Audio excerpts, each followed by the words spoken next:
Hello, aujourd'hui je vous retrouve pour une sélection de 5 romans dont je voudrais avoir oublié que je les ai déjà lus pour pouvoir ressentir toutes les émotions qu'ils m'ont procuré la première fois. Et puis c'est pas fait exprès, mais c'est 5 romans qui viennent des éditions Charleston. C'est parti! Dans la forêt des larmes de Glendy Vandera, je me souviens que j'étais profondément touchée par la tristesse de cette maman, mais surtout par sa résilience et par sa force. Et puis la plume est d'une telle poésie, j'ai adoré. Daisy Jones and the Six de Taylor Jenkins Reid, parce qu'à la fin, j'ai cru que tout était véridique, je voulais absolument que ce groupe existe, je voulais écouter les chansons, enfin bref, une plume que j'adore, et puis surtout, la manière dont elle est écrite, pour moi, c'était novateur, donc pépite.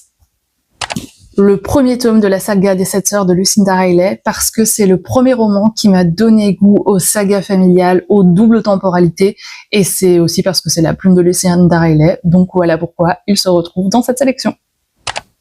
Le chant des oubliés de Christine Hanna, parce que 1 an et demi plus tard, je me souviens encore de Frankie, de tout ce qu'elle a traversé, mais surtout de toutes les émotions que j'ai ressenties en lisant ce roman, et puis parce que c'est mon plus gros coup de cœur de 2025.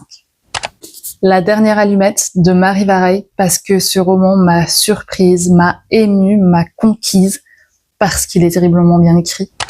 Voilà pour cette sélection. N'hésite pas à me dire en commentaire si on a des livres en commun, mais surtout, quels sont les livres que tu voudrais relire comme si c'était la première fois.